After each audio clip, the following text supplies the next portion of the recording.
Alexandra Levine welcomes you to the Alexandra Levine live podcast. Today we've got a packed show from breaking news to informative topics that will keep you well informed. So please click the subscribe button to get notified of her upcoming episodes. If you like what Alexandra talks about, then please share the Alexandra Levine live to others. Alexandra also looks forward to your comments during this episode. Tonight's Alexandra Levine live podcast starts now. Well, hello, everyone. Hello. This is Alexandra Levine live with the America's Pulse Network. You are all in tonight with me, Alexandra Levine. Thanks for being with me tonight. We have major breaking news. The first major breaking news that I literally just got a couple minutes ago from my friend Eric Dougherty is, let's put up the slide.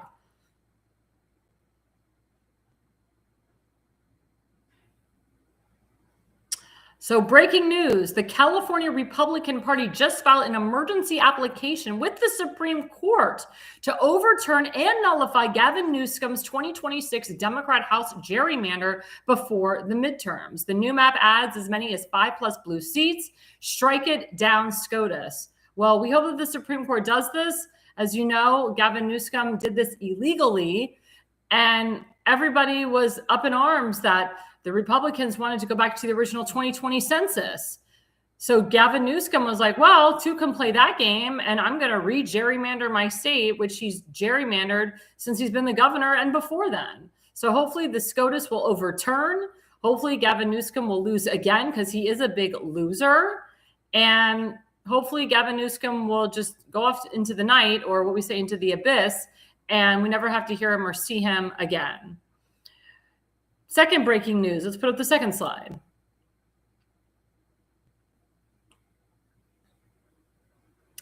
As you know, as tensions spike, EU vows unflinching response to Trump's Greenland gambit. For those of you who don't know, President Trump flew to Davos, Switzerland to speak at the World Economic Forum today and tomorrow. He'll be there. This is very important. Very important for us to listen to President Trump take the stage. This talks all about the economy. And as you know, there is talks that President Trump may take over Greenland. Same kind of talk that President Trump said in regards to Gaza. He talked about the USA owning Gaza, calling it Mara Gaza, calling it a beach resort, making it big and better than ever before. And of course, you have the critics say, oh, this is another business dealing. This is another way for President Trump to make money and his children to make money off properties, because that's what he does. He's a developer, builder, blah, blah, blah, blah, blah, blah, blah, blah, blah. Well, guess what? He's not using this as a business opportunity. He's using this as an opportunity to help America, to help the economy of America, and also to help this country of Greenland that has been screwing the American people for a long time, but also under COVID, their economy completely crashed. Same thing with Iceland, Finland, and many others.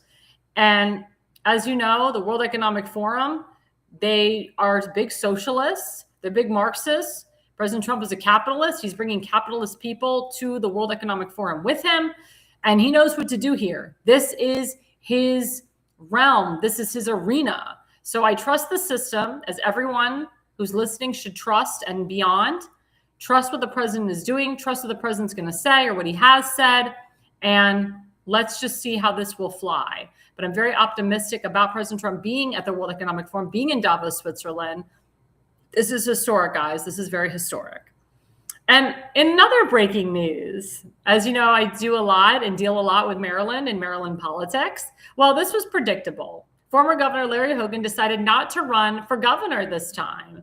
Gee, I wonder why not. Maybe because he got his butt kicked when he ran for the U.S. Senate against Angela Alsobrooks, or maybe it's because he hates the Republican Party so much in Maryland that he's going to back and support Governor Wes Moore, who he backed and supported when Governor Wes Moore first got elected. When Dan Cox was the Republican nominee, Larry Hogan did everything he could to work against Dan Cox to put Governor Wes Moore in. And now Larry Hogan will do everything he can to keep Governor Wes Moore in. But also, just because Governor Larry Hogan isn't running for re-election, don't think that he doesn't have his minions working for him, pushing their rhinos, pushing their moderate, they're not even moderates, pushing their socialist Democrats in there to gain more power in Maryland. Because the more that Governor Wes Moore is the governor. Socialism gets pushed and pushed and pushed in Maryland. The taxes rise. People leave the state of Maryland because they can't afford it. Small businesses go under tremendously, and people have to take matters into their own hands. As you know, in the state of Maryland, they have a DEI leader governor, a DEI attorney general. They have a DEI Baltimore City mayor, Brandon Scott, and they have DEI Jewish councilmen that are pushing and promoting anti-ICE immigration legislation policies, which we know is ridiculous. So the more that Governor Wes Moore is in power, the more Maryland is going to turn into a swamp, a bigger swamp than it already is. My question to my audience is, what do you think about Larry Hogan running for governor? What do you think his intentions are? I can tell you that Larry Hogan is pushing a lot of rhinos to run in very hardcore conservative areas. We'll get to that later in the show. My challenge to Maryland voters is don't allow Larry Hogan to rhino or Democrat your very hardcore Republican district. Don't allow Larry Hogan to control the power of the purse. Convince him to move to South Korea, where his wife is from. Take a long vacation. Go live on an island somewhere. But the more that Larry Hogan is in Maryland, even though he's not running, he's still doing the dirty work for the Democrats and for the rhinos in Maryland. There's so many rhinos in Maryland, so many. There's so many socialist Democrats in Maryland. It's disgusting. They're all DEI hires and DEI leaders. And as you know, Governor Wes Moore, Brandon Scott, a lot of these liberals, a lot of these Jewish liberal Democrats, they're all supporting this anti-ICE legislation. They can't stand ICE. They call for the defunding of police. It's really sad and it's really sick. And they're going against federal law. So that's why it's very important, Maryland voters, that you go out and vote for the person that represents you.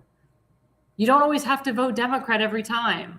You can vote Republican. You can go outside the box. You can change your party, vote Republican in the primary, just vote Republican in the general. It's time for you. It's time for Marylanders to hashtag Jexit the Democrat Party and vote the right way. Now we go into breaking news, segment one. So segment one, I'm going to do a lot of talking about because, as I said in breaking news, I'm very involved in Maryland politics. I have been living on and off in Maryland for 6 years. I started working with the Department of Veterans Affairs and HHS. And then after I did my work there, I became a campaign manager and I'm a political consultant. As a campaign manager, I worked on the federal level and then I worked on the state and local level. I'm currently working on the state and local level now for candidates that are running in Maryland, specifically in the Baltimore County area. In the Baltimore County area, the area that I work with is Dundalk, Edgemere, and Sparrows Point. That is extremely hardcore conservative. That is your MAGA Trump base, your America First base. And there's a lot of illegals that live in Baltimore County, but not in this area. They don't allow it. And it's not because they're racist. It's because, A, they don't believe in breaking the law, but B, they're smart people. They're blue-collar people. They're the backbone of our nation. Trade Point Atlantic, it used to be Bethlehem Steel, was the backbone of our nation. Now Trade Point Atlantic, instead of them working to bring illegals here on H-1B1 visas, now they're going to start hiring people that live in Dundalk and Edgemere and Sparrows Point and they're going to start getting steel from Houston, Texas, and not from China or overseas. And also the people of Maryland, especially in Baltimore County, they're tired of the Chinese stealing their farmland. So the people of Baltimore County, the legal citizens, are taking their district back. They're taking their land back. They're taking their state back. But again, it has to do with you, the voter. If you, the voter, don't get out and vote for the right person in office, you're going to end up with socialism in your entire state.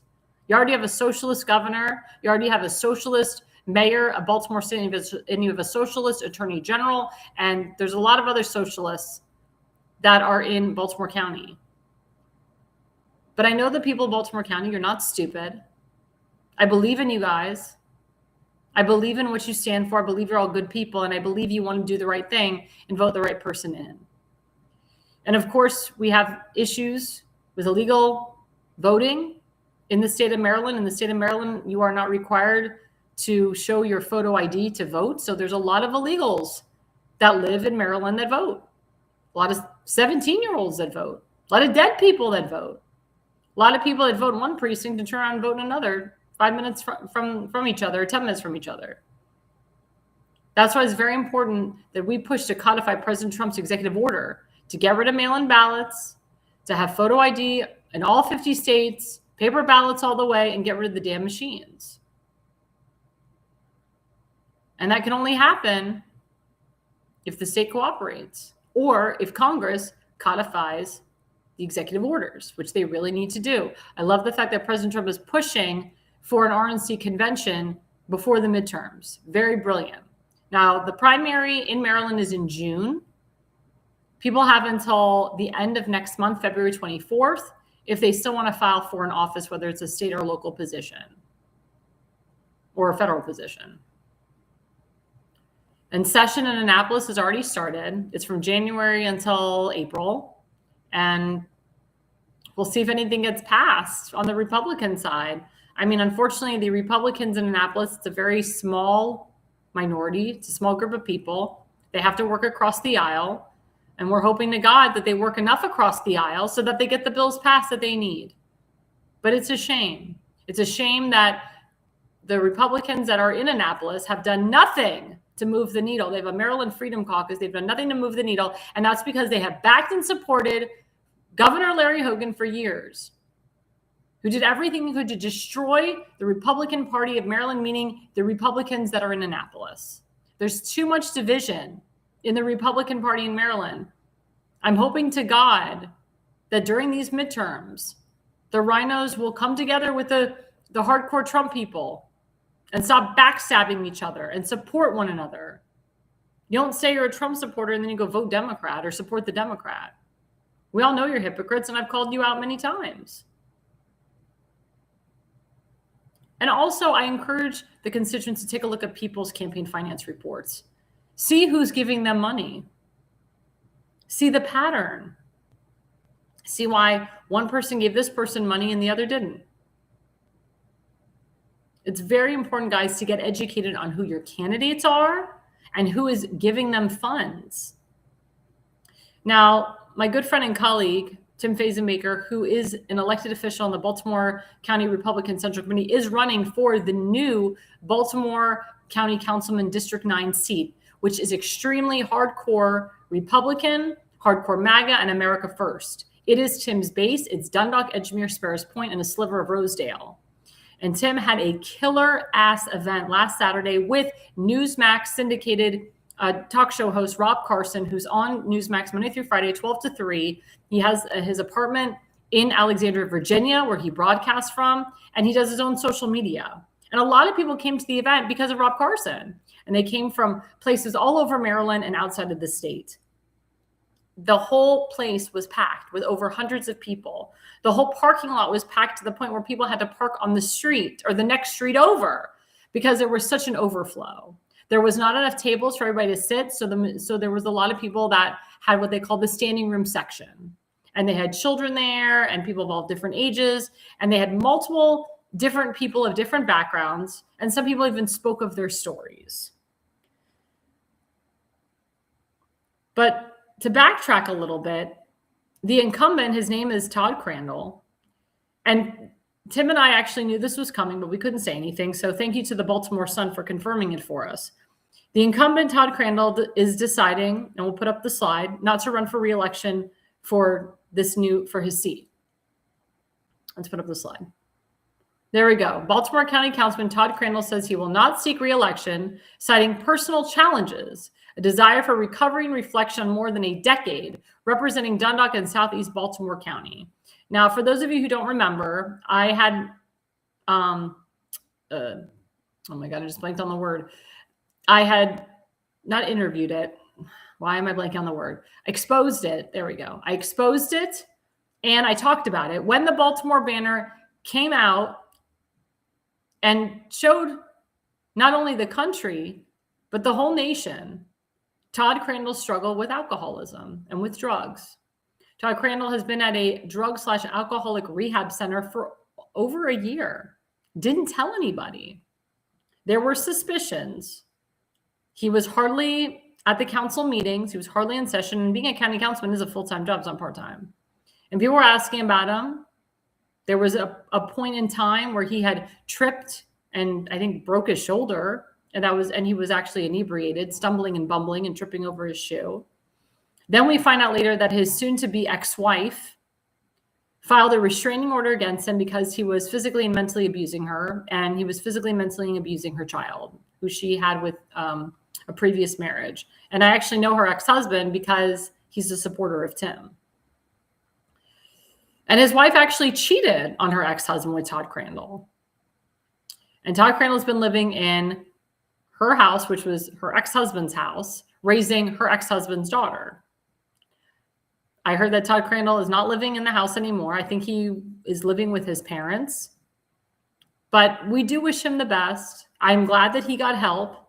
But I blame his chief of staff and the people that work under Todd for not telling the constituents of Dundalk, Essex, Edgemere, and Sparrows Point and Rosedale about his condition.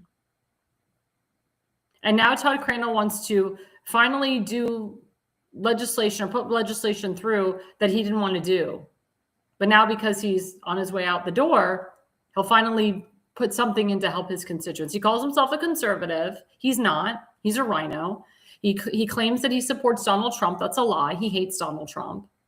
And he works with a lot of the rhinos and the Democrats in Maryland. He just goes along to get along. But this guy is a drunk and a lush. A drunk and a lush. And the fact that he kept this from his constituents for a year shows you his character and who he is.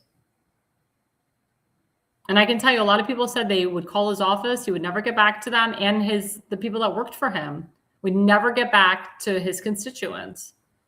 So in a way, it's a good thing that Mr. Crandall is not running for re-election. This opens up the door for my good friend and colleague, Tim Fazenbaker, to win this seat. This is the seat that Tim will win. Because I can tell you, the people that were at Tim's event last Saturday, if they didn't love Tim then, they love him even more. And his event has been buzzing, because it was the event of the century. Yeah, Donald Willinger said, I'm amazed that Todd ever got elected if he abused his child or his wife. Well, he was already an elected official, and he was abusing his wife and child. So as an elected official on taxpayer dollars, on your dime, I'm sure your dime paid for his rehab center. On your dime, he was a lush and a drunk. On your dime. Instead of helping the people that elected him, he decided to get drunk on you, threatened police officers, said F hospital. It's all on body cam. And some people feel bad for the man. To see a grown-ass man, you could see that he's stressed. You could see that he's struggling. You could see there's issues with his marriage.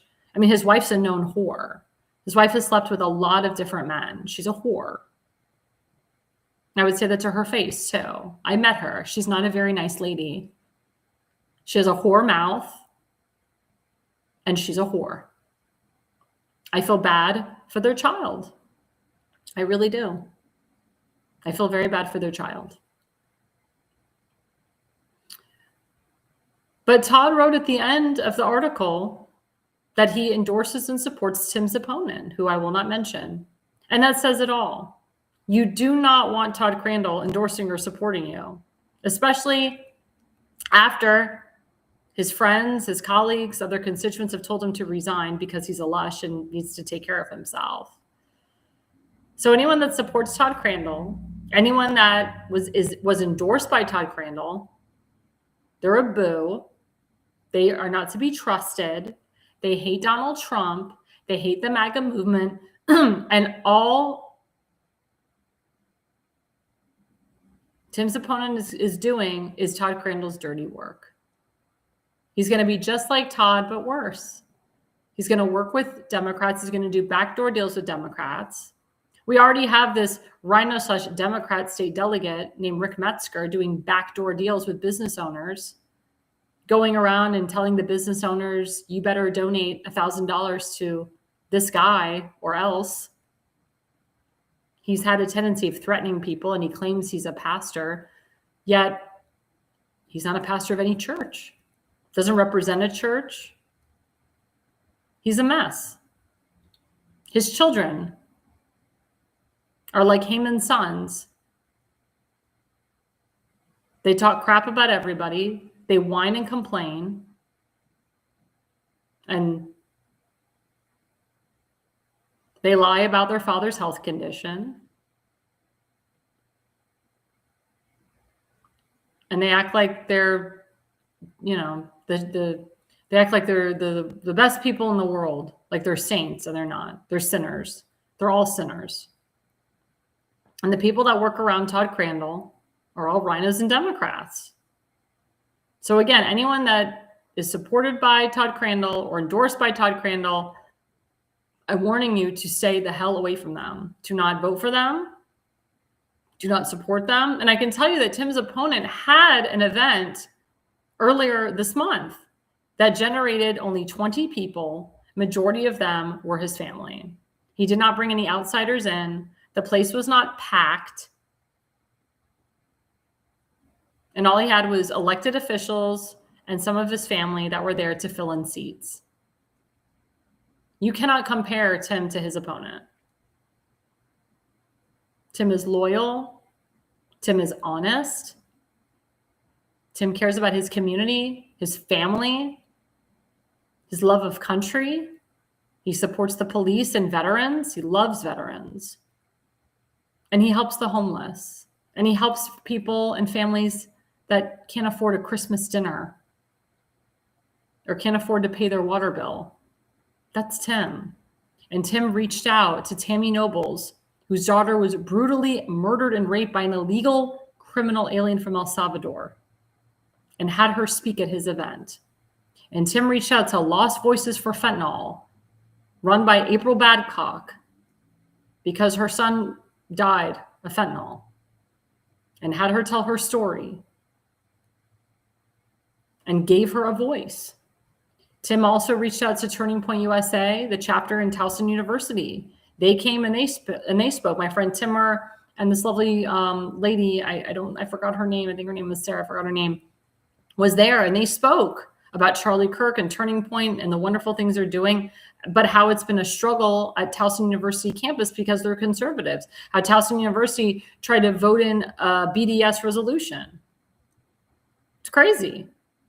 I was there. It was unconstitutional what they tried to do, and there was no merit to it.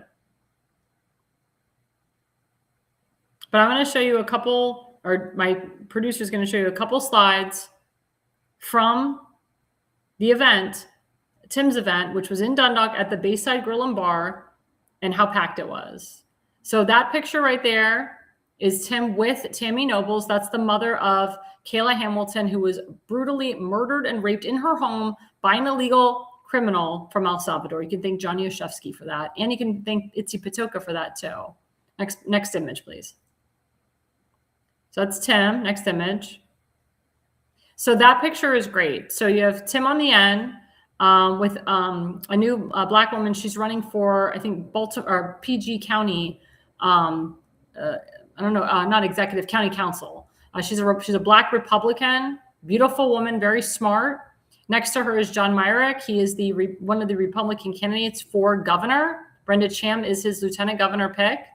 Next to him is Chris Burnett. Chris Burnett is running for CD6, congressional CD6, which is not in Baltimore County, by the way. So Chris Burnett came all the way from Frederick County to be with Tim. And Chris's district is all Allegheny, Garrett County, Washington County, which is all hardcore Republican Trump country, and a sliver of Montgomery County, a sliver of Frederick County. Then down below is our friend Kimberly Stansberry. You know, she's running for Baltimore County Executive. Then you have Rob Carson, the syndicated Newsmax podcaster, and then Glenn Gelhair, who's running for state delegate in District 8 against 3 Democrat incumbents.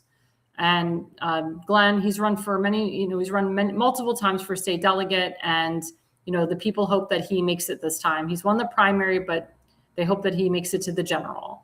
So let's go to the next slide. So the next slide shows that it was a packed house. That's a panoramic view of the venue. and it was packed. Like I said, there was hundreds of people there. You don't see the standing room, but it was standing room at the very, very back. The parking lot was filled to the point where people had to park 2 streets down below. And I know this area very well because Tim had his first event there, but I've performed there. I've eaten at that restaurant. It's a very good restaurant, by the way. It's great seafood. If you like seafood, I keep kosher, so I don't eat seafood, but if you like seafood, it's very good. But they have very good fish. They have very good steak if you like steak, but this was, I mean, you can see in this picture, everybody is engaged. Everybody's engaged. Nobody's on their phones. The people are loving what Tim is saying. Tim emceed the entire thing. Unfortunately, I couldn't go to the event. But you can see that there's a lot of love in that room. And you can see that everybody is paying attention to every single thing. And you can also see that there's a diverse crowd there. There's white people, there's Black people, there's Jewish people. I mean, there's no discrimination in that room. You have so many different diversities, ethnicities, races, religions, and creeds, and genders, men and women, not trans, at this event. Let's go to the next slide. Oh, okay. So that was all the 5 images. So after Tim had his huge event, he had a reporter from the Dundalk Eagle who was there the whole entire night. This guy is brand new. He's the one of the editors-in-chief of the Dundalk Eagle. Dundalk Eagle is a local news outlet in Baltimore County. They're very conservative. So this was one part of the article. So it says, Fazenbaker believes Dundalk has everything that America has to offer, listing occupations ranging from lawyers to tradespeople and both the poverty and the affluent that exist. He noted that what makes Dundalk unique is its water. That can become a luxury, he said. And I can tell you, Tim has been in the environmental field for many years. He worked for 2 very prominent environmental companies, Clean Harbors and Viniola. So when the issue with East Palestine, Ohio came, and they were going to take that water and put it into Back River and have it sanitized at the Back River wastewater management sanitation plant, which is a wreck, by the way, which needs to be torn down and rebuilt. I mean, Tim's been on top of this. Tim actually saved Baltimore County from getting that horrible water from East Palestine, Ohio to enter Back River. So then at the bottom it says, while the area has been slowly improving, someone with a vision of change, as Fazenbaker said. Let's go to the next part of the article. So the next part of the article says, there we go. We're going to bring the industries back here that we lost. What he means by that is the factories, the artificial intelligence industries. Again, the backbone of our nation. We're going to have steady jobs, Fazenbaker said. And then we're going to make sure that we're safe. We will follow the rule of law. We will work with the administration. We'll get people out that aren't supposed to be here. And we're going to get the crime down because we're going to drive people out of this community that don't follow our cultural values. It's talking about the illegal criminals. Fazenbaker noted that help is needed from politicians at the county and state level. Remember, I said politics is local. One person who may have the opportunity to help is Kim Stansberry, a Republican candidate for Baltimore County Executive, the only woman running for Baltimore County Executive and the only woman Republican. Next slide. Fazenbaker noted that help is needed. Oh, I wrote that. I already said that. So, Stansberry and Fazenbaker met a few years ago. If it wasn't for Tim, I never would have met Kim, by the way. When the latter interviewed her for 2 hours after she first signed on to run for county executive, because he didn't know her from Adam. So he literally was like vetting her for 2 hours. And the two have since become good friends. Like John Myrick, Stansberry pushed her own campaign on Saturday while speaking on behalf of Fazenbaker. She said Fazenbaker could be one of the best county councilmen that there has ever been. Next image. Also in the article, Fazenbaker has also shown his care for the area, which is true, by going to county council meetings and sharing his opinions, which Stansberry applauded. Stansberry spoke about how Fazenbaker is someone who will be and has already been unafraid to miss meetings to support the community, which is true. He knows that if someone is in trouble, he will do whatever it takes to make sure if he can help, he will, Stansberry said. Fazenbaker understands that he cannot win by himself. In his viewpoint, politics aren't local. That's why his guests included those with a voice both in local and national politics. And the reason he said that is because he ran for Congress. And I can tell you, Tim will be in the halls of Congress one day. That is his goal, is to be a congressman or to be a senator. So sometimes people, they start on the local level and they elevate to Congress. We saw that with Johnny Oshevsky. We've seen that with many people. We have frickin' Mayor Mondami, who may be a congressman one day. So like I said, politics is local. That's how these damn liberal socialist Democrats get into power. They start on the local level and they just elevate themselves to the federal level. And you're like, what? And there's some Republicans that just go straight for the federal level. And as a consultant, I educate them. I'm like, I wouldn't recommend it unless it is a guaranteed position district that you can win. Sometimes it's better to start locally or start on the state level and then move your way up, because it gives you the experience. And then there's people, as you know, that start on the federal level and then they become governor of a state. Like my governor, Ron DeSantis, he was a congressman first and then became the governor. So sometimes that can happen too. Next image. So Tammy Nobles, as I showed you the picture, she's the mother of Kayla Hamilton, who was raped and murdered at age 20 in 2022. This was under the Biden administration by a member of the gang MS-13, who was an immigrant lacking permanent legal status.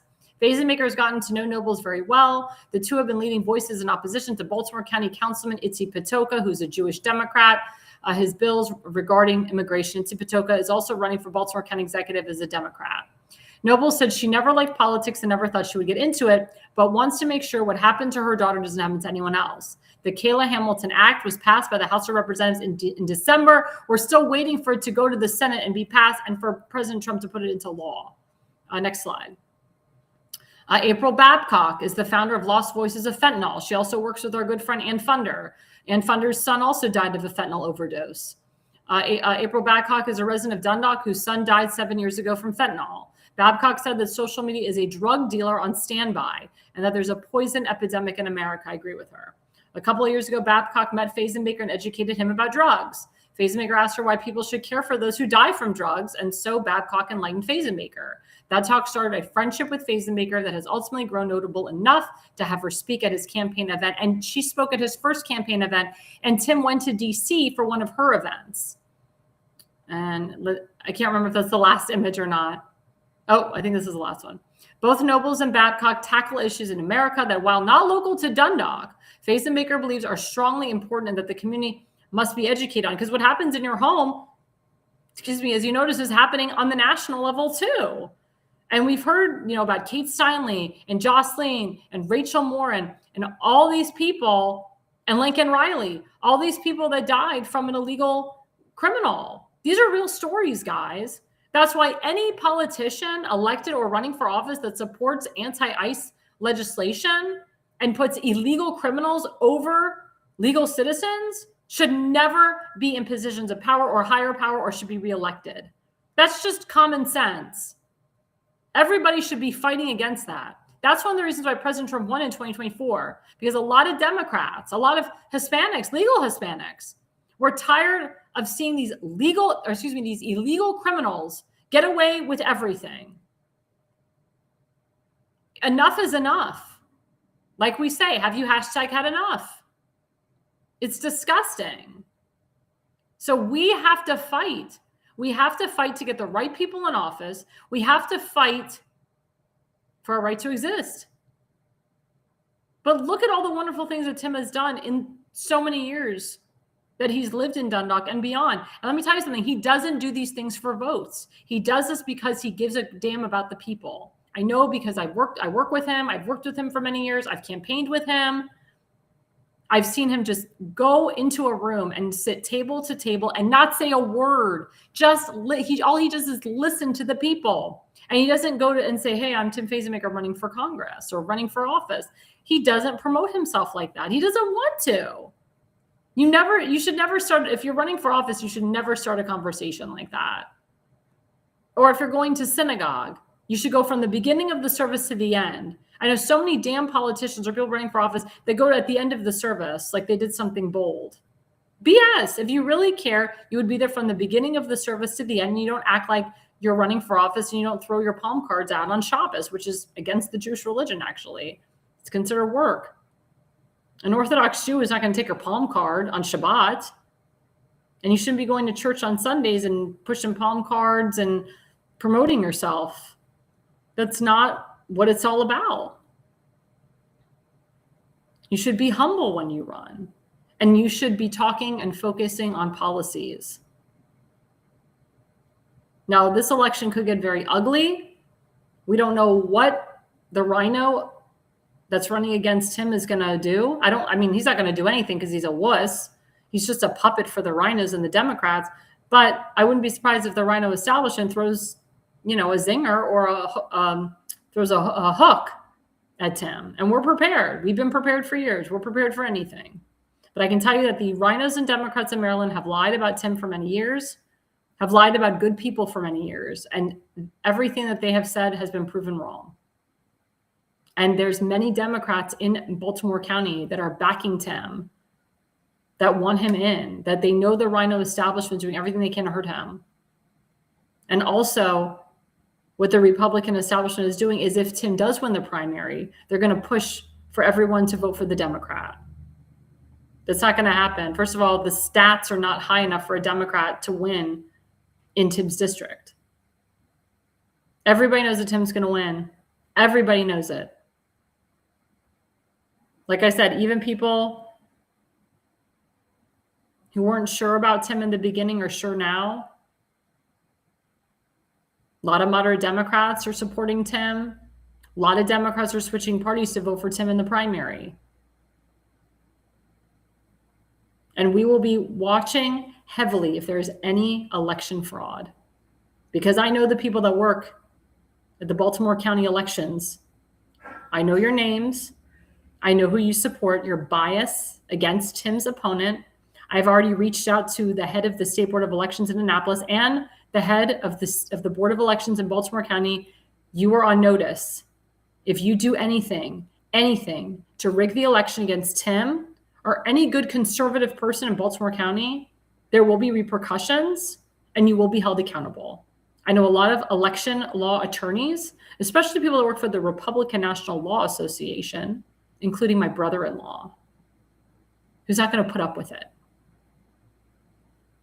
It's not a threat, guys. It's a promise. We are on to you and we know your game. And I will say your name out. I will. But I will be there watching the counting of those ballots. So Wolf Fior, you'll see me there. And I will be there watching over your shoulder, seeing what you're going to do. You've been on notice. Wolf Fior and A.L.L, you gentlemen are on notice. And the reason I focused a lot on Tim in this segment is because these are things that people don't see.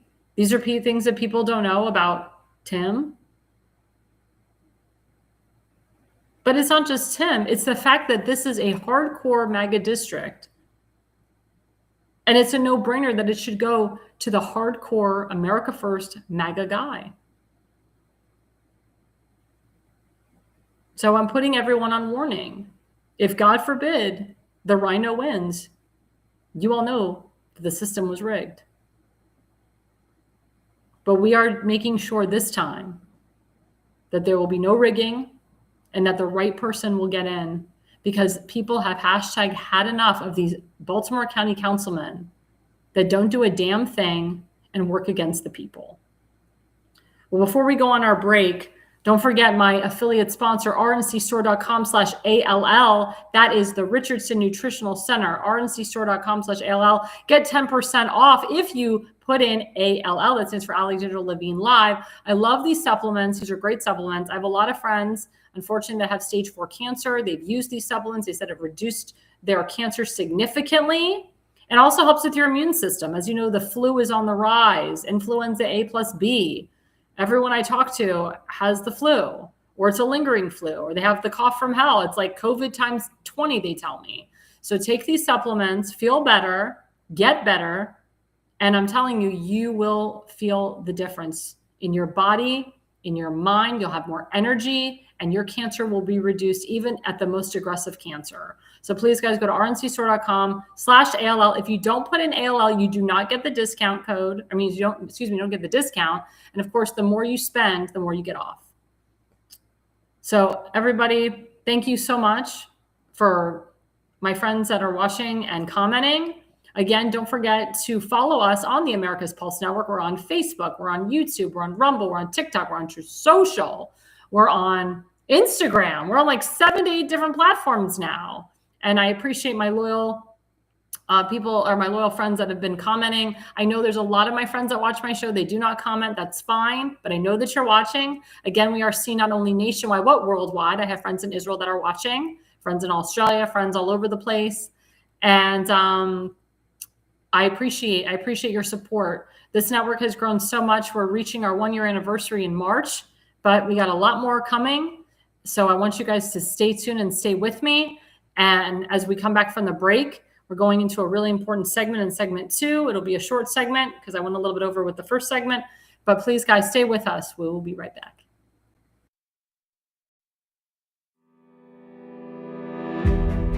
Hi, I'm Alexandra Levine. I'm a professional opera singer, actress, TV, and radio personality. Since 2015, I've been a volunteer, a field director, and a campaign manager, learning the ins and outs of the political world. That's why I became a political consultant. My job is to lead you to victory with organization, structure, and the mindset of winning for your district or state. With my guidance and direction, I can keep you focused on the things that matter to the people and advise you on key issues that need to be addressed. If you're a serious candidate that is serious about winning, then book a consultation with me today. Go to levineconsulting.co. You'll be happy you did.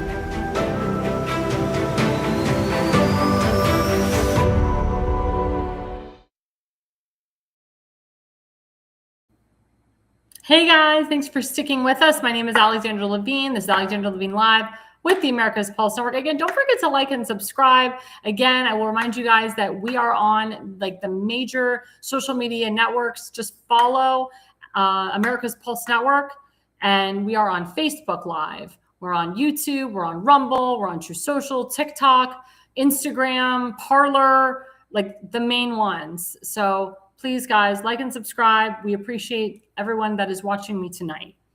So this is another big story. And as I said in segment 1, I labeled this Don is really a lemon.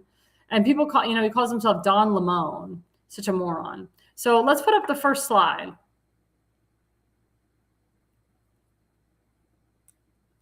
So Don Lemon claims some religious groups have entitlement from white supremacy after anti-ICE church protests. The former CNN host has been put on notice by the Justice Department for partaking in this protest. He was at an anti-ICE church protest, and he claims some religious groups, meaning church, Christian groups, have entitlement from white supremacy. I don't understand this guy. I just don't get it. Where would he get off saying such ludicrous and lascivious stuff, attacking Christians, which, of course, the more people attack Christians, Jews, you get these crazies that come out and they really attack us. They go into churches and they kill people. They go into synagogues and they kill people, or they bomb the synagogue, or they put the church on fire. I mean, this is so irresponsible. And he knows better. He knows better. That's why we don't call him a real journalist, because he's not. He's an op-ed, big mouth opinion piece. Yeah, Don Willender's right. He is broke. And he's married to a white guy. That's why I don't understand, why does his husband still, why is his white husband still married to this guy? It's like, I don't know his white husband. I don't like calling him white, but it's like, I don't know what his husband's name is, but it's like, why are you married to Don Lemon, a racist? He clearly hates white people. Like, what the hell? And he hates Christians. Like, if I was married to Don Lemon, oh my God, I'd divorce his ass right away. Like, this is disgusting. I mean, excuse me, was this really necessary? He's trying to get brownie points here, trying to get some licks and clicks and likes. I mean, people were pissed off at what he said, so he got his name back in the news, whether it was good press or bad press. But it's like, are you kidding me? Like, where is the brains here? He knows exactly what he was saying. He knew it would get a rise out of people, but he did it for attention, like Don Willender said, because he's broke. Let's go to the next slide.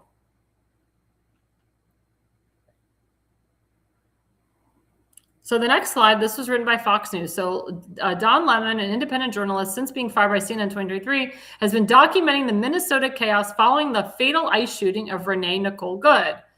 On Sunday, he entered the city's church during a service along with anti-ICE agitators and began filming, telling viewers that, quote, the freedom to protest is what the First Amendment is all about. Though Lemon has been, quote, put on notice by the Justice Department, he stood by his reporting and agreed with I've Had It podcast host Jennifer Welch on Monday, last night, that the backlash against him is being used to intimidate him as, quote, independent, gay, black, happy, successful man. There you go. The damn DEI bullshit again. Yes, Don Lemon. It's because you're gay and black and an independent man, and you're a successful man, why people are attacking you. You idiot. We all know, that's not true. And throwing the race card, the gender card, the quote success card, the independent card doesn't fly anymore. Welcome to Trump's America, a-hole. Go live in another country. Stop with the race baiting. It's so disgusting. I'm so sick of it. I go to these political events and I'm like, oh my God, we're so happy. We have such a hardcore, white Christian guy running. Why do you have to mention his religion? Why do you have to mention his race? We can see we have two eyes. It's like if a Jewish guy was running for vice president. Oh my God, we have a white Jewish guy running. You don't need to mention his religion. You don't need to mention his race. It's ridiculous. Because the identity politics is what Democrats do. And these are Republican events that I go to. Like when they announced Vivek's lieutenant governor candidate, all they kept talking about was what a white Christian he is. White Christian, Christian power, white Christian, Christian. And there were Jews in the room. I'm like, you don't need to mention his religion. You don't need to mention his race. You're acting like a Democrat. Identity politics. It's BS. It's BS. Yeah, Don Williams right. He's doing everything to get attention. He's broke. Yeah, he is broke. But again, why would Don Lemon think that this is a good thing? To attack Christians, to attack white people. Again, calling white Christians racists, saying that we're intimidated by him because he's successful and he's a black man and he's gay. Oh, please. You should thank God. Whoever he praises, if he praises God at all, he should thank God for the success that he had. Or maybe he still has it. Who knows? Maybe he cashed in good retirement fund. I don't know how much money he made at CNN. But that's who he should be thanking, the Lord.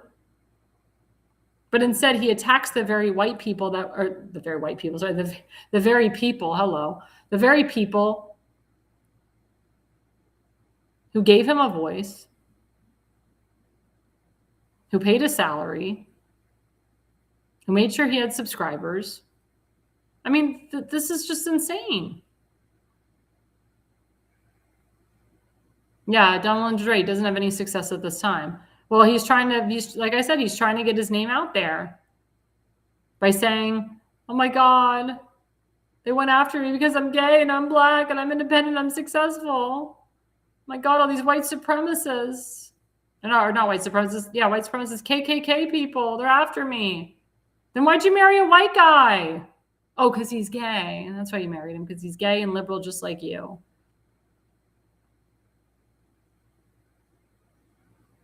Is there any repercussions going to happen to Don Lemon? That's my question to my audience. What do you think should happen to Don Lemon?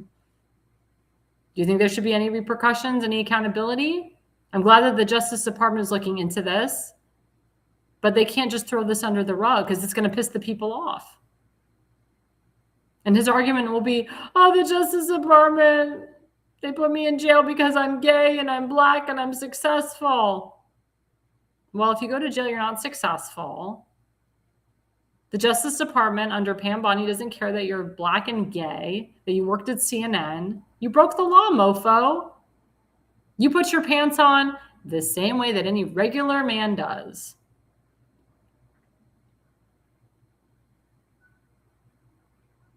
I remember years ago, there was a guy that worked next to my dad and he had a Bentley. And he would purposefully park next to my dad because my dad drove a huge Lincoln Navigator. He purposely parked next to my dad to show off his Bentley to my father. My father wasn't intimidated by him. My father actually wanted a Bentley after seeing this guy's. But my dad said, this guy has to park next to me to act like he's the bigger man, even though he's not. But at the end of the day, the guy puts his pants on the same way that I do. And just because he owns a Bentley doesn't mean he's the wealthiest guy in the world either. He could be under tremendous financial debt having that Bentley. And usually the ones that show off their money or say, oh my God, I've spent so much this week, are liars. They say that as a cover-up for the humongous debt that they're in. I know, I was in retail half my life. I heard these women say, oh, I just dropped $2,000 at Saks yesterday. I'm good. I'm like, I didn't ask you. Why do you have to put a number to it? Why'd you have to tell me that? That's a lie. Usually people that are humble, people that come from old money, they don't talk about how much they've spent. And the women that come out and throw a number out, I know they're liars. They're just saying it to feel better about themselves. Even though ideally underneath what she was saying is that I was in debt for $2,000 and I just paid off my credit card. That's the real underlying meaning. But again, to my audience, what do you guys think? What do you guys think should happen to Don Lemon? Are you hoping that the Justice Department will do something about it? Or it's no big deal and they should just throw it under the rug? I hope that justice is done for Don Lemon because, again, that man puts his pants on the same way we do. Just because he's gay, black, independent, successful does not mean that he is above the law. Remember, I used to say President Trump isn't above the law? Well, guess what, Don Lemon? Neither are you. Coming back after the break, we're going to change it up a little bit. We're going to talk about the power of prayer and how prayer can find love, especially now in 2026. Stay with us, guys. Alexandra Levine Live, America's Pulse Network. Don't forget to like and subscribe my show. And thank you, Damon Sheridan, almost forgot my second affiliate sponsor, FoliumPX.com. We love them. Super antioxidants. Again, this is great for this time of year. Again, it helps your immunity, reduces stress, reduces hemorrhoids, reduces a lot of problems that people have, heartburn, acid reflux. I love these supplements. It's a full body detox, free radical support. Go to FoliumPX.com. The guy who created is a guy from Georgia, the country of Georgia. Very knowledgeable guy, Babri. Awesome guy. Love him. Jewish guy, very smart. And he knows a lot about a lot. So go to FoliumPX.com. Use that QR code. Get the supplements today. Again, don't forget to like and subscribe. Continue to watch us and follow us on, and you can flip back and forth. You can go back, you can go from Facebook to Rumble to YouTube. You don't have to stay on one network the whole time. I have many different followers. Like for the first hour, they're on Rumble. For the second hour, they're on YouTube. Or for the first 30 minutes, they're on Facebook. For the next 40 minutes, they're on TikTok. So it's really great that you can watch our show at multiple different outlets at the same time. So don't feel limited to just one media outlet tonight, okay? But coming back after the break, guys, again, I'm changing it up. We're going to talk about prayer, the power of prayer, the power of how prayer helps people find love, etc. And stay with us. We'll be right back after the break. Welcome to America's Pulse Network. This is APN's very own White House correspondent, Alexandra Levine. This is so amazing and miraculous. We've never had a president in the history of our nation doing this. And we hope to God that he continues doing this forever and ever. Thank you. God bless you, everybody. And God bless President Trump. And God bless you. Hello, everyone. This is Alexandra Levine with the America's Pulse Network. I am the White House correspondent right here in the heart of D.C. as President Trump is celebrating 250 years of America and the military. Subscribe and follow America's Pulse Network on the above social medias.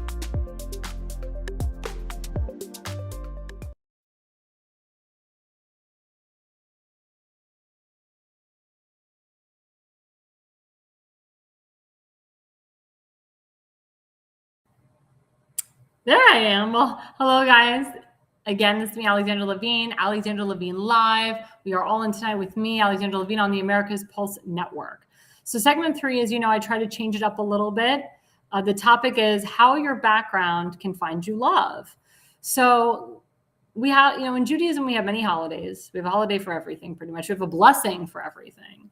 So one of the biggest holidays that's coming up February 2nd is something called Tu B'Shvat. So Tu B'Shvat is our holiday about the growth of trees, but it's really just the overall growth of a person. The main theme of Tu B'Shvat is your roots. the roots of a tree, your branches, your background. And I'm going to put up the first slide, or Damon, share it is, about Tu B'Shvat.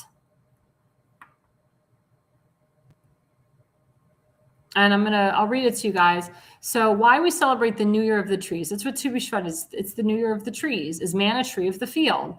Tu B'Shvat, the New Year of the Trees, has its own customs, which our rabbis associate with the phrase, quote, is man a tree of the field? Because the tree metaphor is so fundamental to our divine service, we celebrate the New Year of the Trees.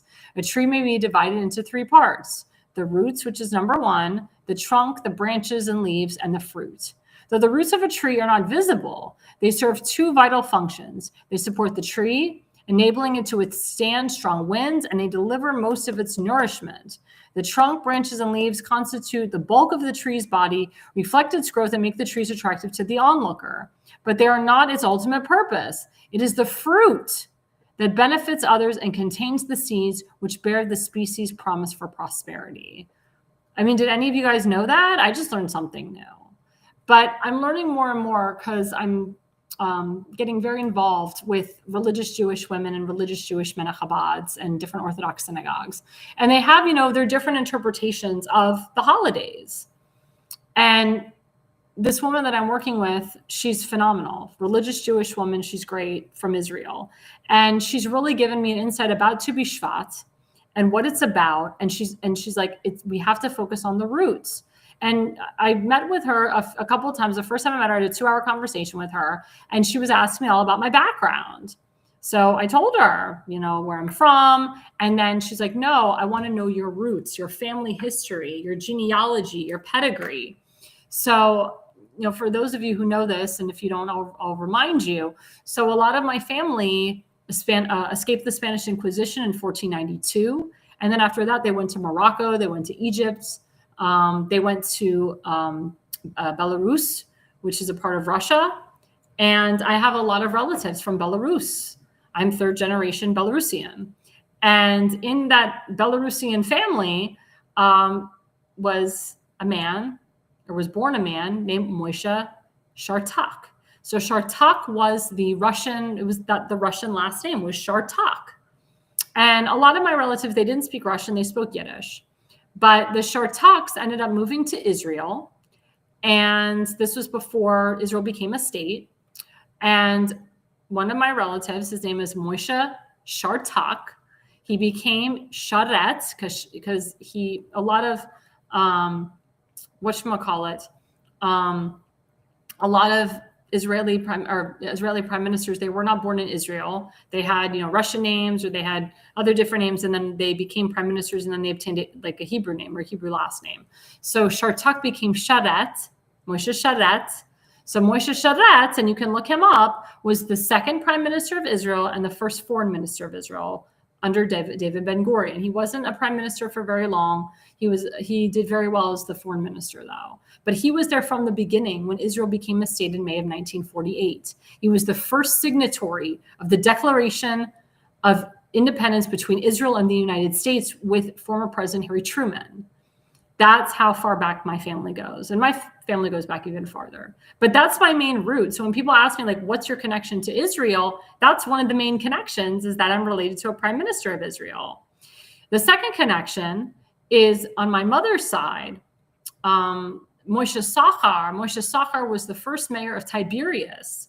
His wife is my blood relative. So I'm related to him through marriage, not through blood, but through marriage. Everybody knows Moshe Sachar in Israel, and people love Tiberias. And when my parents had the pleasure of going to Israel in 1987 under Bibi Netanyahu, they had the pleasure of meeting Moshe Sachar and his wife, Dorothy, who's my mother's relative, and his children, who currently live in Ra'anana and Netanya, Israel today. And then also on my father's side, in 1900, a lot of the family that was from Belarus, they were escaping before the pogroms. They were escaping World War I, and a lot of them came to this country legally through a sponsor.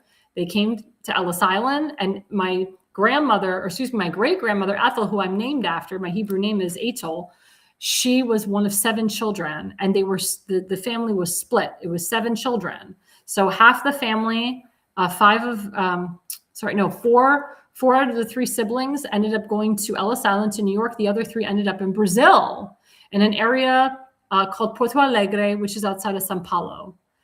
My great-grandmother didn't meet up with her brother Herschel, who Herschel lived in Brazil. Ethel lived in Ellis Island. They didn't meet up till 22 years later. And then I had the pleasure of meeting my Brazilian relatives in Israel because a couple of them made what we call A.L.L. They moved permanently to Israel. I still have a huge hub of relatives from Brazil. They've invited me to go, and I will go. One of the main matriarchs, she actually lived to 104. She died a few years ago. But my father and I have been asked to go, and I will go with my family. But that's my roots. And it goes even deeper than that. I mean, there's so much that when you really delve into your background and you meet somebody who also has a similar background to you, it's the best. It's the best. And my father was always into genealogy and astrology, and he would always read his horoscope. He still does that to this day. I think it's really cute. And both my family are Sephardic Jews. Sephardic Jews are very mystical Jews. They're gypsy Jews. A lot of them, I don't want to say they predicted the future, but they tried to, because it's against Judaism to predict the future. Only Hashem can. But it's just so interesting to know the culture of yourself and of the person that you're with. So as we talk about, going into the dating season, it's really important to find a partner that has a very similar background to you and has a similar personality to you and appreciates and enjoys the majority of the things that you do. The more you have in common with someone, I find the better the relationship and the marriage will be. And I know they do say opposites attract, but you can't just be opposite on everything. And sex doesn't fix everything either. I know a lot of couples, they don't talk to each other. They can't stand each other. They don't have anything in common, but the best thing in their marriage is sex. Sex doesn't solve everything. Sex is a bonus. Sex is a great thing. You should have lots of sex in your marriage. The Orthodox rabbis talk about that all the time. The more sex you have in a marriage, it's better. But your marriage isn't just about sex. It's about everything in between. Again, sex is the bonus. Having kids is a bonus. You need to have sex in a marriage for your marriage to survive, but that can't just be your only reason why you stay with your husband, with your spouse. There's more to a marriage than just sex. That's why it's very important that you find someone that has the same background as you. You find someone that loves to do the majority of the things that you like to do, and so forth. And when you're having a bad day at work, it's so nice to come home and have your spouse give you a hug, kiss you on the cheek, tickle you, jiggle you, tell you how beautiful you are, and to take your mind off the pain of the day. That's so important. It really is. And the next image, this is gonna make me cry. So I'm trying to keep it together. But that man in that picture was my grandfather, who I've talked about in length over the years. He was a World War II veteran, served in the Air Corps in the Philippines, in Manila. And that was me singing with him at his independent living facility years ago. He loved singing Frank Sinatra. And he died a few years ago by the murder of Dr. Fauci and the murder of Dr. Horowitz and many other doctors at Sarasota Memorial Hospital who murdered my grandfather by putting remdesivir and fentanyl and other opioids into his drip without my mother's consent. My mother had power of attorney. My grandfather did not want to die in a hospital. He was not supposed to die in a hospital. Myself and Governor Ron DeSantis saved my grandfather from COVID by making sure that the governor's strike team administered the monoclonal antibody treatment Regeneron, which made my grandfather COVID-free and made sure he wasn't a COVID death. I swore to myself I would never let my grandfather be a COVID death. My grandfather died of bilateral pneumonia because of the mofos at Sarasota Memorial Hospital that did absolutely nothing to treat his pneumonia, and the mofos at the rehab center where he was at.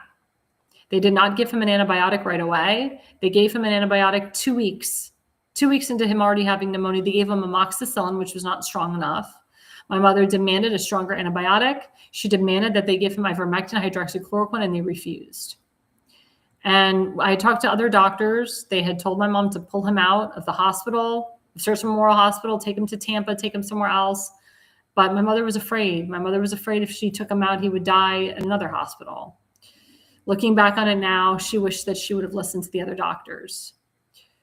But he lived a great life. I mean, he was 98 years old. It's not like he died at 60. It's not like he died at 70, not like he died at 50. He died at 90 and a half years old. And I will continue to honor my grandfather. But I can tell you, when my grandfather had COVID, I prayed more than I've ever prayed in my life. The power of prayer is so big. And I want to thank Tim Fazenbaker and Zulika Bazemore and many others, Fred Profiter, Seth Eisenberg, who were there for me during that time. I mean, Tim was texting me every day. He was very optimistic. He said, your grandfather's going to live. He's going to live. He's going to fight this. He's going to live. And it did help. I mean, Tim's prayers and many others and my governor gave my grandfather an extra month of life to live. And Zulika would call me every single day and we would pray together. We would pray. And she's not Jewish, but I didn't care. I had a lot of Jews and a lot of non-Jews that were praying for my grandfather on Facebook, and they would just call me randomly. I had pastors calling me from Virginia, from all over the country, because my grandfather was a success story. My mother and I, we both went on national television on Newsmax and Fox News and OANN talking about the success of Regeneron, to the point where my governor and my lieutenant governor, Ron DeSantis, and former Lieutenant Governor Jeanette Nunez, called myself, my father, my mother down to Tampa for a news press conference where my mother and I and my father talked about the beauty of Regeneron and how it helps my grandfather and how it's helped many others. And I have a great relationship with my governor because of it, and Kate and his wife, and so forth. And the Department of Health, which I did a lot of work with Dr. Kenneth Shepke and many others. And I love the Surgeon General. He's awesome down in Florida. He's great. But it's things like these, knowing my grandfather's background. He was first generation American. All of his siblings were from Mother Russia, were from Belarus. And they spoke Yiddish in the home, not Russian. So my grandfather spoke Yiddish fluently. And he taught me a few words and phrases. I can't, my conversational isn't like his, but I can understand a lot of the words. And my mom picked up some Yiddish along the way. But I'm very fortunate that I had that I was very close with my grandparents, that I knew about their background. I have family that were Holocaust survivors. I have family that died in the Holocaust. And that's why it's so important, guys, so important as we look into your future to really find somebody that has the same type of connection, that loves his family or loves her family as much as you do, and that you continue to honor your relatives. In Judaism, we do something called yahrzeits. Yahrzeits are memorial candles. And I can tell you that my grandfather, when he died, he knew that my father and myself and others would keep his memory alive, and we light that yahrzeit candle for him, just like we light that yahrzeit candle for my grandmother, for my bubby, for my Zadie. Bubby and Zadie is Yiddish for grandma and grandfather. And I light yahrzeits for cousins of mine that have passed away, great uncles, great aunts, and so forth. That's why it's very important who you marry. It's very important who you bring into your life, because you want that person you want your relative to die knowing that your spouse is going to do a yahrzeit for them, is going to memorialize them. When a relative dies in Judaism, it's not supposed to be a time of mourning. It's a time of memorializing. It's a time of honoring that person. Yes, it's sad that that person isn't physically there, but you continue to memorialize that person's memory. And because of my grandfather, wonderful things have, Baruch Hashem, happened for me in the future. I'm very grateful that my grandfather's soul and spirit is still with me every day. I loved him very, very, very much. Very, very, very much. And it's about doing mitzvahs, good deeds. It's about taking care of the people around you, but also making sure you have a shoulder to cry on, and making sure that you have someone in your life that cares about you and respects you. In Judaism, it talks about how the husband must respect his wife, how he must honor her, how he must pay for her clothing, her necessities, her food, to the point where he must take the shirt off his back to do everything for her. And that includes giving her sexual pleasure as well. It's the same thing in Christianity too. But in Judaism, we have something called a ketubah, which is it's your wedding, it's your Jewish wedding contract. And some are written straight in Hebrew, some are written in Hebrew and in English. But that's what your ketubah is about, especially in Judaism, Judeo-Christian values, taking care of your spouse, putting the woman first, putting the woman on a pedestal, making sure that she's happy, buying her a new dress every month. If she comes from nice, you as the husband must step it up and do a nicer job than her parents did. It says it right in the ketubah. The Chabad rabbis will tell you this. But again, it has to do with your roots. That's why it's so important, guys. It's so important when we look into Tu B'Shvat, when we look into Christian holidays, really read about them and understand them, because I knew about Tu B'Shvat, but when I was with this religious Orthodox woman, she really opened up my eyes about the importance and significance of the holiday and of the importance and significance of a mikvah and so forth. And the importance and significance of putting a mezuzah on the doorpost of your door and putting on tefillin and putting on a talit and going to shul and so forth. It's the same thing in Christianity too, the importance of church, the importance of confession, the importance of taking communion and so forth. So please, guys, that should be the message going forward for this year, is to look into your background, find out what you love, write down a list of qualities that you're looking for in someone and stick to that list and be picky. There's nothing wrong with being picky. Remember, marriage is the rest of your life. A lot of people don't get married because they're afraid of getting divorced. 50% of all couples get divorced. But you shouldn't look at marriage like that. You shouldn't look at marriage like, oh, I'm going to get divorced, doesn't matter who I marry. You should look at marriage as a triumph. You should look at it as, I'm going to find the spouse for the rest of my life, and I'm going to write down these qualities that I want in a person and stick to them. And when I mean qualities, I mean everything, whether you want a fat person, a thin person, a white person, a black person, a tall person. If you want a person to make a certain income, write it all down. If you want a person who's religious, non-religious, if you want someone who keeps kosher, non-kosher, if you want someone who's, whatever, want someone that goes to church, all these things, they add up. All these things are important. If they're important to you, then you should marry someone where it's important to them too.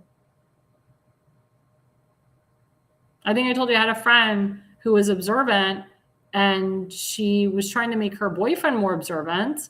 And he was like, yeah, sure, I'll go to shul with you, I'll keep kosher. So they went to Yom Kippur service, which is your Day of Atonement. And then the next day he would go out to dinner with her and have a bacon cheeseburger. And she's like, wait a minute, you just repented for your sins and you're committing the sin the next day? And he's like, well, I repent and I'm good. And she broke up with him. Thank God. She broke up with him because he didn't share her values, because he didn't care. He just went along to get along. He went to Yom Kippur service with her, I think just to make her happy, but he really didn't care. Maybe he did to get into her pants, who knows? But for him to have the audacity to go eat a bacon cheeseburger the next day shows he had no respect for her whatsoever. Ladies and gentlemen, you cannot marry people that don't respect you, and you cannot marry people that don't love you. And if your spouse doesn't tell you he or she loves you every day, that's a problem. If your spouse doesn't want to make love to you every day, that's a problem. The way that you meet someone at 20 should stay the same way when you're with them 20, 40, 30 years from now.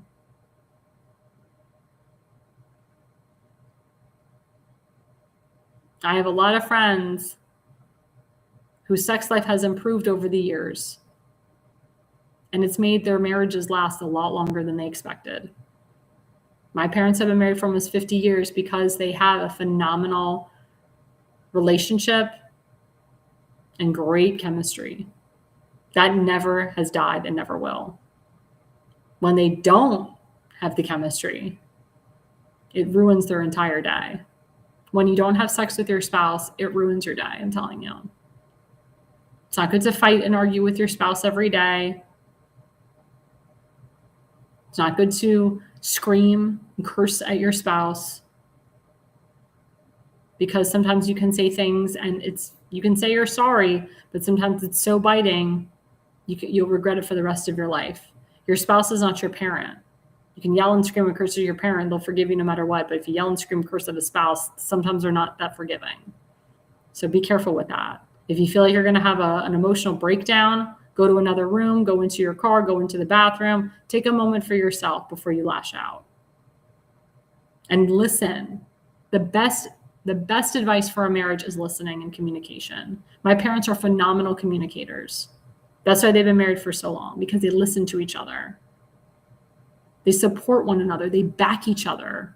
They don't demean or demoralize each other. They don't patronize one another. They don't have malicious intent towards each other. They make each other happy. They may have an argument here or there, but they get over it in 5 seconds and they move on. They have sex. They're good. That's what makes a marriage work, is communication. Communication is the key to a successful marriage. And I say this because I want all of my friends to get married. I have too many single friends. I'm tired of it. I have too many of them in their 30s and 40s, 50s, and some even in their 60s. It's time to get married, guys. It's time to hone in on what you want and stop BSing yourself. And stop thinking you have to be a millionaire or a multimillionaire to get married. That's BS too. If you have a good support system with you, you don't have to be a billionaire. Most girls aren't looking for billionaires. And if they are, they really don't want to get married, because a billionaire is very rare. There's not a lot of them out there, just a handful. There's not a lot of multimillionaires out there either. So if you're one of those men or women that's looking for that, you're stupid. And that means that you really don't want to get married. So you're just going to be single your whole life, and you're going to turn into the cat lady. You're going to turn into an old maid. So I really hope, guys, as we look into the future, that you'll change something about yourself.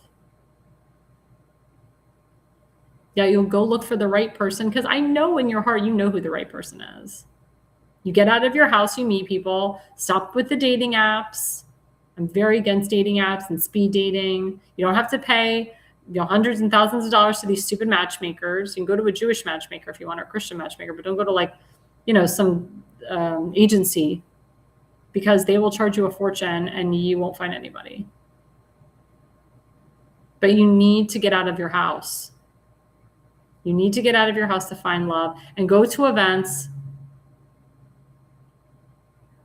that represent you. If you're political, to go to a political event. If you're an observant Jew, go to a Shabbat dinner.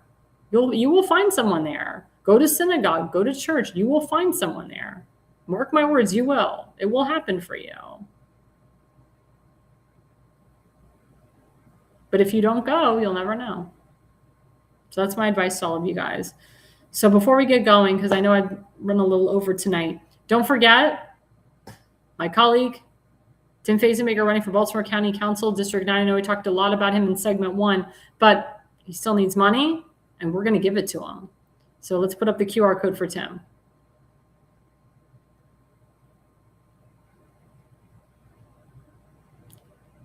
There we go. Tim Fazenmaker, candidate for Baltimore County Council, District number 9, the new America First MAGA Hardcore Trump District. That is the QR code. Go to timfazenmaker.com. I can tell you, people are giving him money in the hundreds and thousands. They want him in. He's going to get in. It's his to win.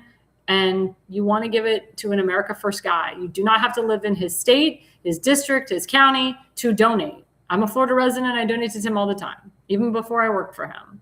I have relatives from Florida. They donate to him. I have people in California. He's got friends in Arizona that donate to him, Ohio that donate to him. You do not have to live in his state or county to donate to him. He will take any donation. So go to timfazenbaker.com. You'll be happy you did. And then, of course, we have my good friend Kim Stansberry. She's running for Baltimore County Executive. If elected, she will be the first woman elected Baltimore County Executive. She's the only Republican woman running. It is hers to win. She will win the primary. And she's running up against these ridiculous Democrats that want to push anti-ICE legislation and so forth and ruin the county. She's trying to save the county. She's very close to Tim. As I said, if it wasn't for Tim, I never would have met her. She's a wonderful woman. Her husband, her late husband, served our nation. He was in Vietnam. He died of Agent Orange, but he was a wonderful human being. I wish I would have known him longer. And she is a mother. She's a grandmother. We call her Mama Bear. She's so sweet. She's so wholesome. She's so clean. Honest woman, knows the role like no other. She knows the legislation like no other. So please, guys, go to electkimstansberry.org. That's electkimstansberry.org and give this woman a donation today. And of course, we have our good friend Seth Eisenberg. Always looking for him on his GoFundMe. Yep. Help Jonah Eisenberg overcome health crisis. Jonah has been sick with the flu. He almost lost his foot. He's had staph infections in his foot for a year now. We've raised over $6,400 for him. The goal is $10K. The final goal is $100K, but we can't do it without you. So instead of giving millions of dollars to trans or lesbians who kill ICE or who try to kill ICE agents, instead of raising $1.5 million for Miss Good, who wasn't good at all, give money to Seth Eisenberg. Help him out. He's working 2 jobs. He's got a son to support who's a teenager. He's got other people in his household he has to support. We need to support him. We need to get back to our veterans. So go to help/Jonah/Eisenberg/overcome/health crisis, GoFundMe.com, and donate to him today. Average donations been 100, 150, and so forth. Oh, my producer popped on. Hey, what's up? Just kidding. And then we have our last, I would say, campaign. This is something new. Tom Crosby. This was brought up to me by a friend, my friend Jack Donna, who was on my show. So this guy's fighting for, I guess you'd say fighting for his life, but fighting for his house, fighting for his reason to live.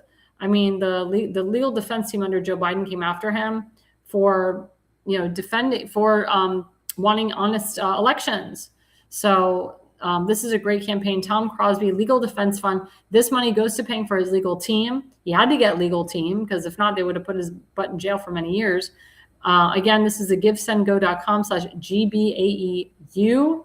This goes directly to Tom Crosby's Legal Defense Fund so that he can get himself out of the hole. So please, guys, please donate to Tom Crosby. Again, these are great patriots. Everyone I've talked about donating, these are great patriots. These are people that love America. These are America First MAGA people. I mean, this is where it's at. This is where it's at. And this is where your money should go to. Directly to the people, not the RNC, not the committees. It's going straight to the person, which is how it should be. And guys, don't forget, we have tomorrow night, The Pulse, from 8 to 9 p.m. every Wednesday night live. Sometimes I'm hosting, sometimes you have Damon Galder, Seth Eisenberg, but we always have 2 surprise guests. You never know who we're going to have. So you never know how my hair is going to look tomorrow, what I'm going to wear, how my makeup's going to look. So if you want a little suspense, watch us tomorrow night from 8 to 9 p.m. on The Pulse every Wednesday night. Don't forget, my show is every Tuesday to Thursday night from 8 to 9 p.m. Eastern. And then we have Damon Galdo with the Jersey Shore every Monday and Friday night from 8 to 9 p.m. And of course, we have Popeye the Sailor Man, Seth Eisenberg, the Conservative Corner from 7 to 8:30 p.m. every Sunday night. That is our guy. We love him. He speaks his mind. And he is always available at a moment's notice. And he's very real. So please follow him at The Conservative Corner on Facebook and at The Conservative Seth on X. You can follow Damon Galdo on X at Damon Galdo. And Damon Galdo on Facebook. Damon Galdo is also running for Congress in District 1 in New Jersey. You can donate to him. You can look up Damon Galdo for Congress. You can donate to him. Of course, my network is also supporting and endorsing Justin Murphy for the United States Senate in 2026 in New Jersey. You can go to Justin Murphy for Senate. He's awesome. He's smart. He's brilliant. He's 60 years old, but he looks like he's 40. He looks great, and he's extremely knowledgeable. He's been in politics since 1988. He calls himself a Reagan Republican, but he is an America First guy. He likes Trump, supports Trump, And we need to get these type of people in office. So please, guys, don't forget, we have some great campaigns. This is the 2026 midterms. This is the moment where you guys decide, do we want to keep a Republican House of Representatives or do we want to flip it? What do we want to do? Do you want President Trump to keep winning? Do you want bills to get signed? Or do you want to flip it to Speaker Hakeem Jeffries where we get nothing? Absolutely nothing. You get 2 years of a waste. We do not want that. We do not want that at all. We want the Republicans to keep power and to expand their power. I'm very optimistic about this year. I'm very optimistic about our country, but it's up to you, the voter, to help out, to do your part. We Republicans cannot be complicit. We have to get out there and vote. And just because president's name is not on the ticket, his agenda is. So think about that when you go to the elections, to the primaries in the middle of the summer. And again, guys, don't forget to follow us at the America's Pulse Network. Again, we are live on Facebook, on YouTube, on Rumble, on Parler, on True Social, on TikTok, on Instagram. And of course, don't forget to follow me always, Alexandra Levine, on Facebook, at Alexandra Levi20 on X, A.L.L. Levine85 on Rumble, True Social, TikTok, Parler, Instagram. And I think that's about it. I'm very accessible. I'm everywhere. But this has been a great hour and a half, guys. Thank you guys for sticking with us. Thank you again to my affiliate sponsors, as well as the people that have been commenting and watching my show nationwide and worldwide. Again, the reason you listen and the reason you watch is you are no idiot. America's Pulse Network. The mainstream media is bought and paid for. The truth is twisted to fit their agenda. But America is waking up because podcasts are the future for trusted media. Welcome to the America's Pulse Network. It is a network built by patriots that upholds the Constitution. The America's Pulse Network stands for God, truth, and the America First movement. There is no corporate propaganda, no government spin, just real news, real talk, and real voices fighting for faith, freedom, and the future of this great nation with common sense. Here are some of America's Pulse Network podcasts. Alexandra Levine Live, hosted by Alexandra Levine. Jersey Shore Podcast, hosted by Damon Galdo. The Conservative Corner, hosted by Seth Eisenberg. APN's The Pulse, hosted by Alexandra, Damon, Elena, and Seth. So tune into America's Pulse Network on the following social media platforms: X/Twitter, Rumble, Truth Social, Parler, Facebook, and YouTube. Join the revolution. Because the pulse of America beats for God and country. America's Pulse Network is for faith, family, freedom, and truth.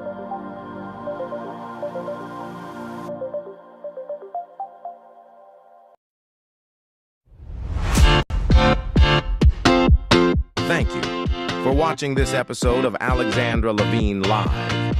So please click subscribe and then share on your favorite social medias. This way you will get notified of each upcoming episode. We look forward to hearing from you on upcoming episodes.